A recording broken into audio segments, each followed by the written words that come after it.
lebih terjamin bahwa mereka tidak terjangkit. Karena wabah taun ini adalah wabah yang menular lewat udara.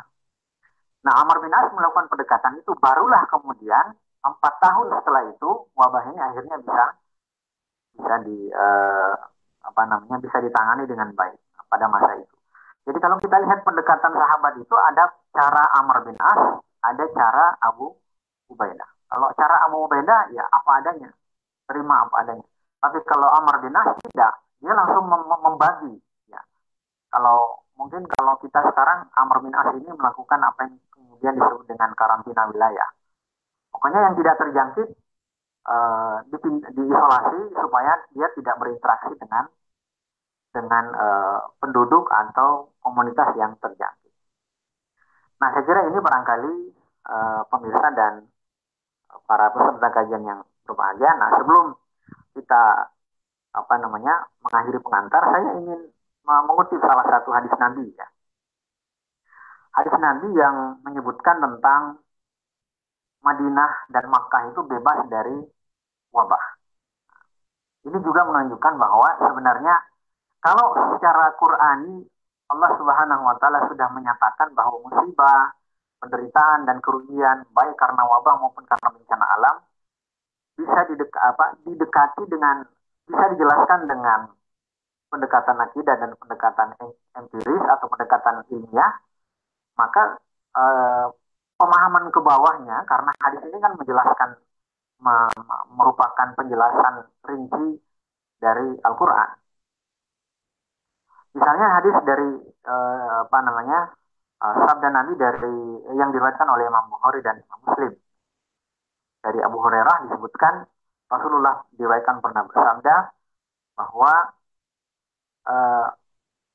Madinah itu ada angqadil madinati malaikatun la yadkhuluha at-ta'un wala ad-dajjal. Di setiap sudut kota Madinah itu dijaga oleh malaikat. La yadkhuluha at-ta'un, maka tidak masuk pada di kota Madinah itu wabah dan juga tidak masuk dajjal. Nah, faktanya sekarang di Madinah terjangkit wabah. Bahkan kita lihat khusus dengan Masjidil Haram, ya, di di di lockdown sampai beberapa pekan kalau saya tidak keliru ya, di lockdown sampai beberapa pekan dan akhirnya baru dibuka beberapa hari menjelang Ramadan, gitu ya. Sehingga kemudian diperkenankan bagi para petugas dan para takmir yang ada di sana untuk melaksanakan sholat tarawih secara terbatas. Nah, di sini juga harus dipahami dari dua sisi. Ya, sisi yang pertama adalah pendekatan akidah, sisi yang kedua dengan pendekatan ilmiah. Karena la yadkhuluha at-ta'un. Ya, yang dimaksud di situ adalah wabah tertentu yang sejenis. Nah, karena itu Imam Ibnu Hajar al-Asqalani mengatakan kalau dilihat dari pendekatan sejarah, Madinah itu pernah terkena wabah di zaman Ibnu Hajar. Kemudian ada juga pernah di Madinah ada wabah influenza, wabah yang terkini ya sebenarnya wabah SARS itu ya, wabah SARS, sehingga setiap kita yang mau melaksanakan ibadah haji dan umroh diwajibkan untuk menunjukkan sertifikat atau bukti bahwa telah divaksin ya, karena di sana terjadi wabah. Nah, ini menunjukkan bahwa cara kita dalam memahami teks hadis itu harus sejalan atau harus dilengkapi dengan pendekatan ilmiah. Tidak bisa tidak. Nah, ini sebuah kewajiban yang tidak bisa dilepaskan. Karena Al-Quran sudah menjelaskan atau Taubah 51 pendekatan akidah dan Ar-Rum 41 itu pendekatan ilmiah atau pendekatan empiris. Saya kira ini barangkali pengantar dan nanti bisa diperkaya dengan diskusi dan tanya jawab. Saya kira juga nanti bisa ditambahkan dengan para atatis yang hadir, dan saya kembalikan sementara kepada moderator. Baik, terima kasih. Alhamdulillah, demikian tadi beberapa penyampaian terkait dengan bagaimana kaidah Qur'ani menghadapi masa darurat. Uh, Bapak Ibu yang saya hormati, sekarang kita masuk ke sesi tanya jawab. Kalau ada yang ingin ditanyakan, bisa diaktifkan mikrofon HP atau laptopnya, nanti disampaikan.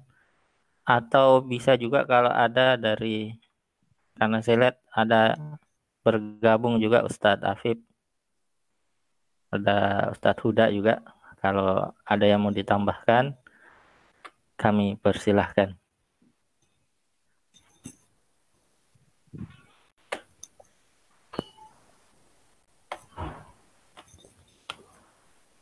Silahkan Bapak Ibu kalau ada yang mau bertanya atau memberikan komentar. Assalamualaikum warahmatullahi wabarakatuh. Waalaikumsalam warahmatullahi wabarakatuh. Ini Ustaz Usman hari ini kan kadang-kadang membenturkan masalah ayat kauniyah dan ayat Al-Quran. Ya. Kelihatannya itu dan juga dibenturkan dengan hadis, yang mana hadis dan Al-Quran kelihatannya tak harus, artinya bertentangan. Ya. Itulah kita perlu jelaskan kepada mereka yang senantiasa membenturkan antara hadis dengan ayat kauniyah. Contohnya di Balikpapan itu sendiri, begitu pemerintah itu menggencarkan untuk jangan keluar rumah, masjid kita tutup aja lah sementara, menghindari keganasan COVID ini. Tapi masih saja di tempat saya ini kelihatannya hanya masjid. Dan di tempat saya ini yang tidak digunakan untuk Jumat dan kemudian ibadah-ibadah yang sifatnya mengumpulkan massa, termasuk juga ibadah tarawih maupun ibadah yang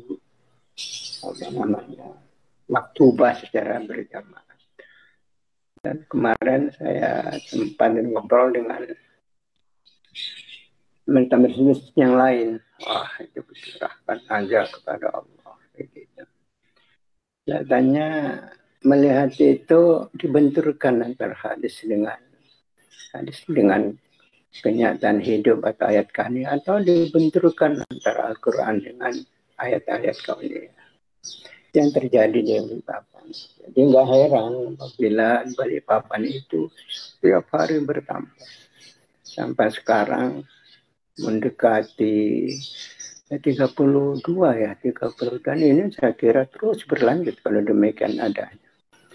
Dan kemarin juga coba anak-anak ke jalan-jalan dulu bagaimana kelihatannya di kondisi Balikpapan di jalan. Apakah seperti biasa? Kelihatannya anak saya melaporkan seperti biasa aja, Pak. Jadi orang berjualan takjil itu seperti biasa. Subhanallah. Ini mungkin ya kita sebagai agen-agen penyampai kebaikan, ya menyampai misi Muhammadiyah kepada umat ini.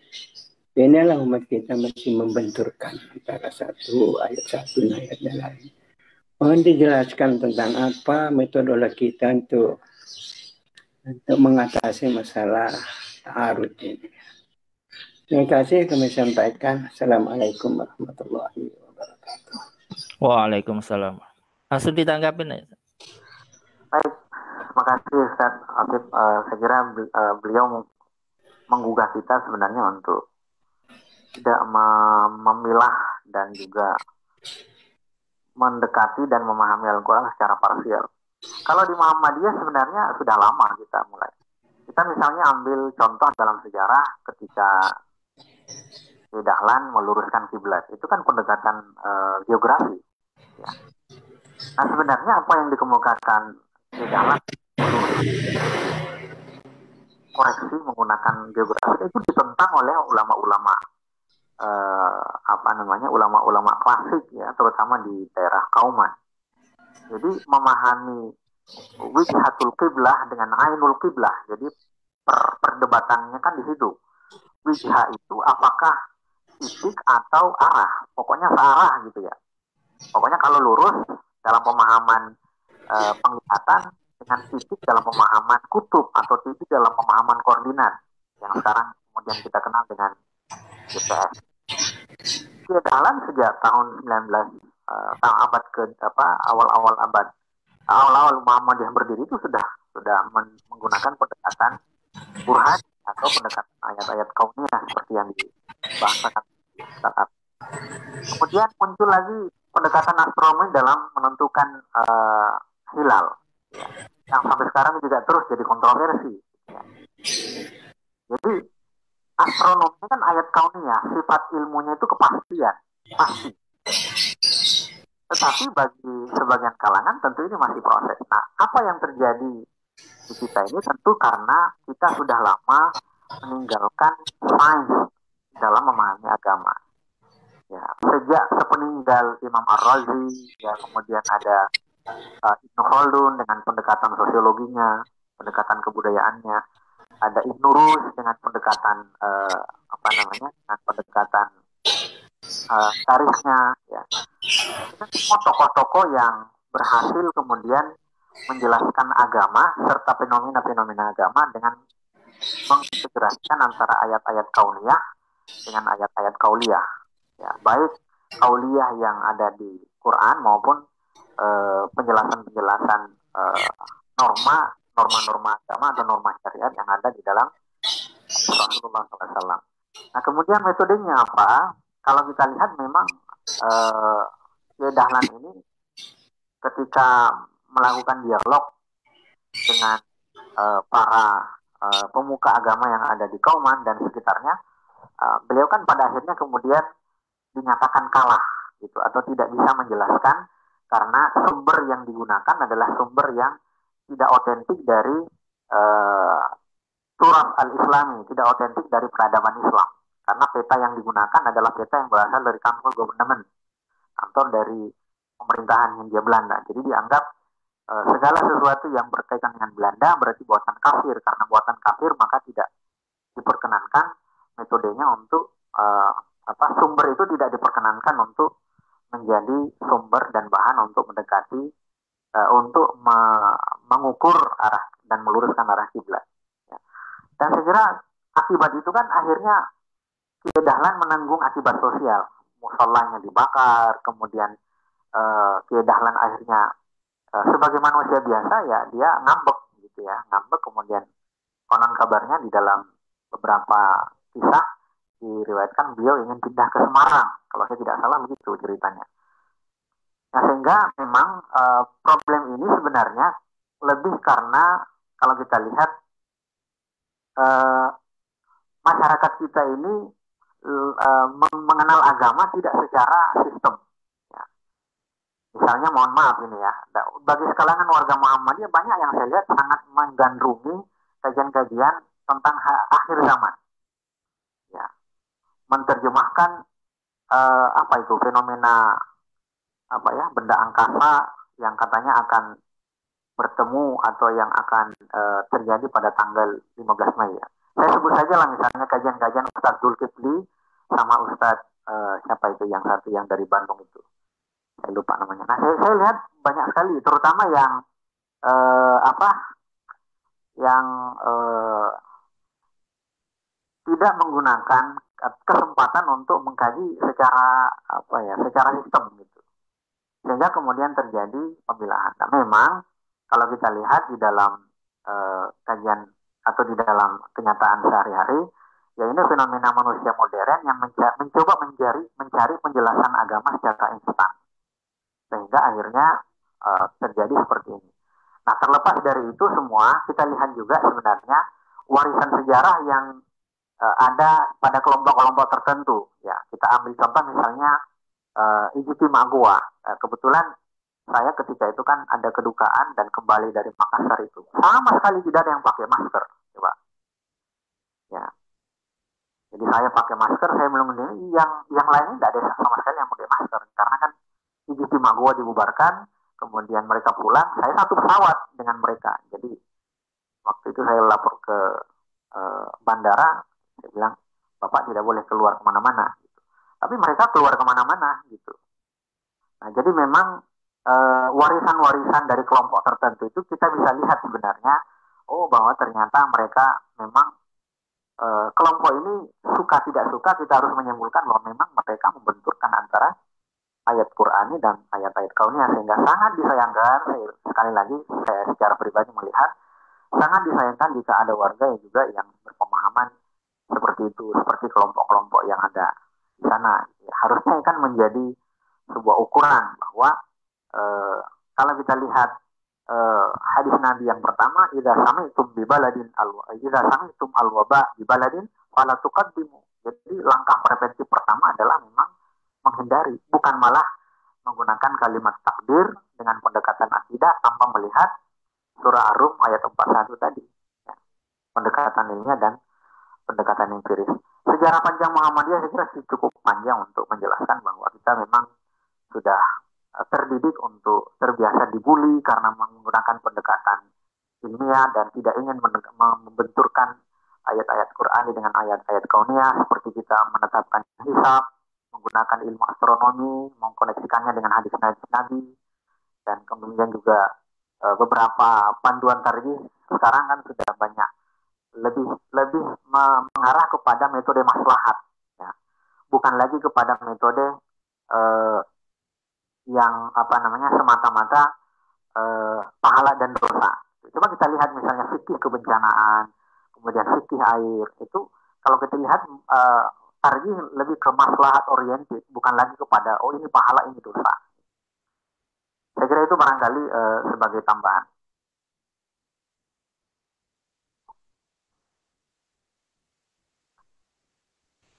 Baik, terima kasih. Mungkin masih ada yang lain? Kalau masih ada, saya persilahkan. Kalau sudah tidak ada, mungkin kita cukupkan pengajian kita pada kesempatan kali ini. Insya Allah pada hari Senin mungkin masih ada lagi pengajian Ramadan online untuk sesi berikutnya. Kami sebagai pembawa acara mengucapkan banyak terima kasih kepada Bapak Ibu yang sudah bergabung dan kepada Ustadz Isman yang telah membantu memberikan ceramah di pengajian kali ini. Saya kira kita semua adalah yang harus berada di garda terdepan dalam hal preventif ya, pencegahan, artinya menghindari penyebaran virus COVID-19 ini. Saya kira itu yang bisa kami sampaikan. Kami atas nama pembawa acara memohon maaf jika ada kekurangan atau kesalahan. Mari kita akhiri pengajian kita dengan bersama-sama membaca hamdalah. Alhamdulillahirabbil alamin. Fastabiqul khairat nunul kalam masturun. Assalamualaikum warahmatullahi wabarakatuh. Waalaikumsalam warahmatullahi wabarakatuh. Kan ditekan back aja atau tombol merah.